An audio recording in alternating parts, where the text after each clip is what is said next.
Hello again, everybody. Thank you for visiting my channel again. Welcome back and welcome to my second video posting.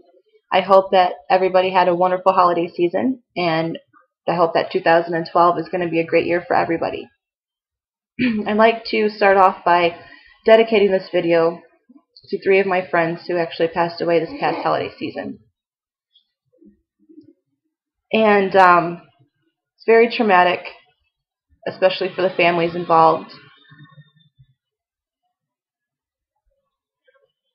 I don't remember the last time I spoke to one of my friends that passed away. I don't remember if we had a good conversation, if we had a bad conversation. I remember the good times though that we had. I lost touch with this person because I didn't agree with the things he was doing and the things he was saying to one of my best friends. He was being very mean, very spiteful. At the time, I just took it as him just being a mean person. I didn't realize how mentally sick he really was until recently, when I found out that he had committed suicide. It's very hard because he left behind a son who was the most amazing child in the world. He's so sweet and so innocent.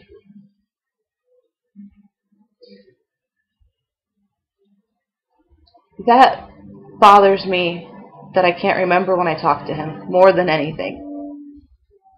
You never know, and you never really think about it after hanging out with your friends or talking to them on the phone that was the last time you'll ever speak to them again.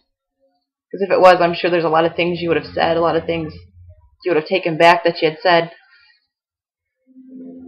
And then when you find out they're gone from this earth and you'll never speak to them again, that feeling is just overwhelming. And me being the control freak that I am, I don't do well with death.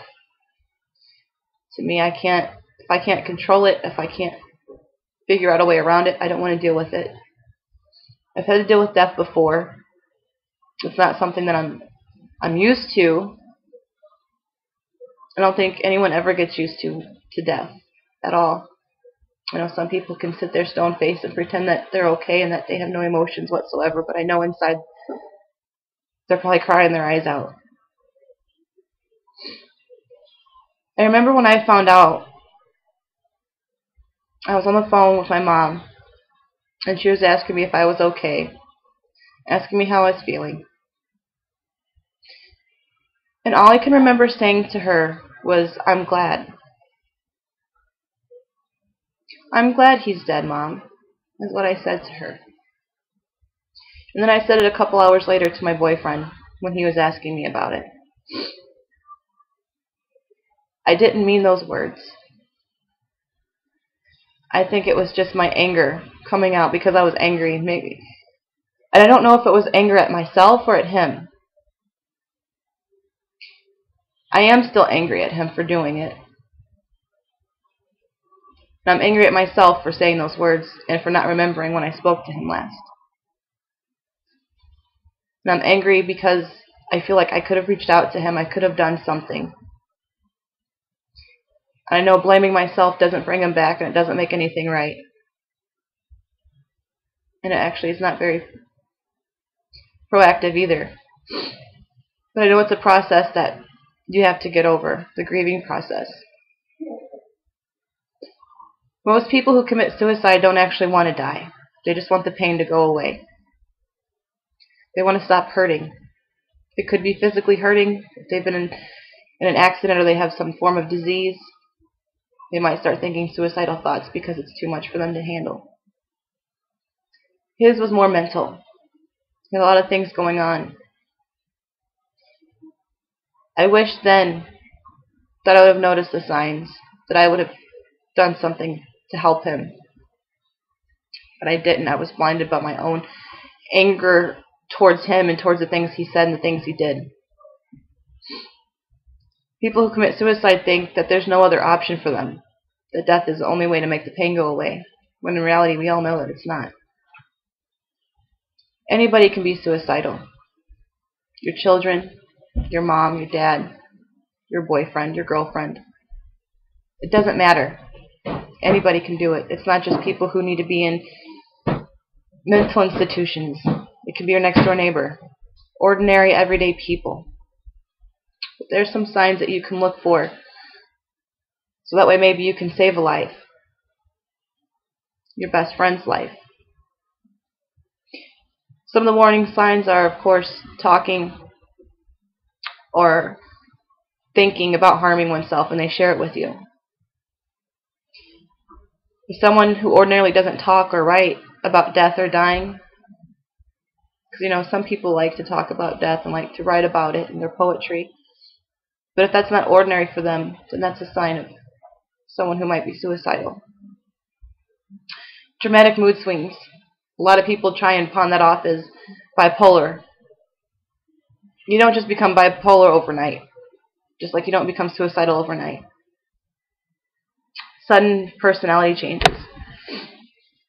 That's if someone's usually a happy-go-lucky person and then all of a sudden they're depressed. Especially someone who's going through a rough time. And if they're going through divorce, if they've lost a child, if they've lost a family member, if anything that could be emotionally stressful, that could get you depressed. Losing a job even. Self-destructive behavior. I don't really think I need to explain that one. Everybody pretty much knows what self-destructive behavior is. Sudden sense of calm is a big, big sign. If you know someone who's been depressed for a very long time, and all of a sudden they come up to you and they just seem happy, like everything in the world is right. That's what's called the sudden sense of calm. That means they've already planned out their suicide. They've already gathered the materials they're going to need for their suicide. And they're going to do it. You just don't know when. There's things that you need to say. Things that you need to do if a friend comes to you and starts telling you about how they want to kill themselves, how they don't want to be on this earth anymore. Offer them hope. Let them know that there's a way out other than suicide. And that you'll be with them. That you're there for them on their journey. Most of all, just listen to them. Just listen to the words they're saying and be accepting of it. Don't turn them away. Don't try to give them life lectures. Don't be judgmental of them. Be yourself. Don't try to be a doctor or a therapist. Just be a friend. Be there for them. They're coming to you for a reason. They trust you. They love you. They're wanting help. They're reaching out to you. Take their hand and guide them. Don't argue with them. Don't act shocked or surprised. Things that you wouldn't want to hear. Don't offer to fix their problems either. Because what happens if you can't deliver? You're not a psychiatrist. You're not a therapist. You know that. Instead, offer to help them by getting them help. Say things to them that offer them hope, that show them that life isn't as bad as it seems. That no matter how much pain and suffering they're going through, that you're there for them, that you're their friend and you'll help them through no matter what. Don't blame yourself either. Don't blame yourself for someone's feelings. They don't want you to pity them, and they don't want you to pity yourself.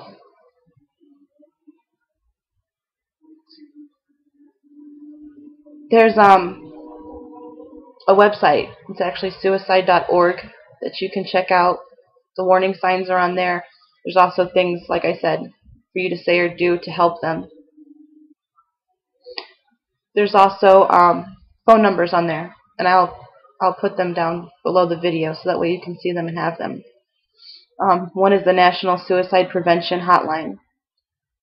Another one is the National Hopeline Network. They're very discreet.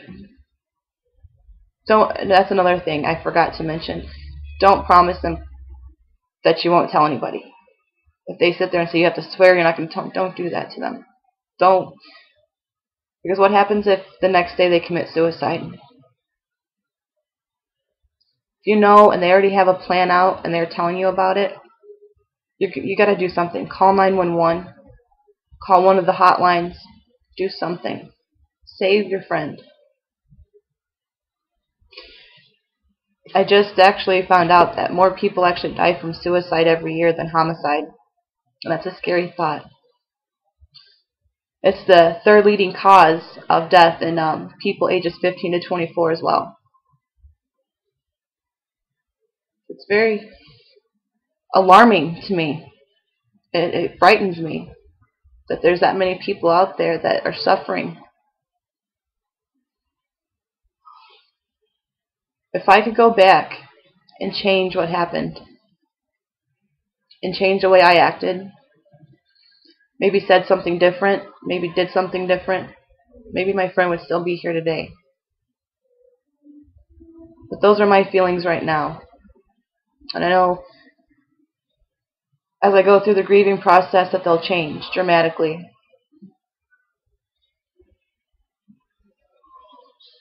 But I don't ever want to have to go through this again with another friend. I'm going to do everything and anything I can to save my friends.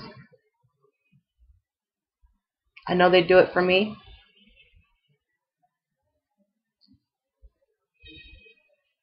So when you go out and you notice something off about your friend, just listen to them, talk to them.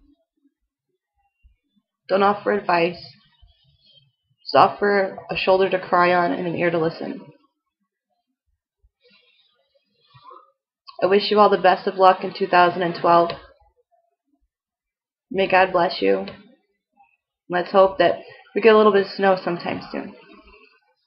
Take care.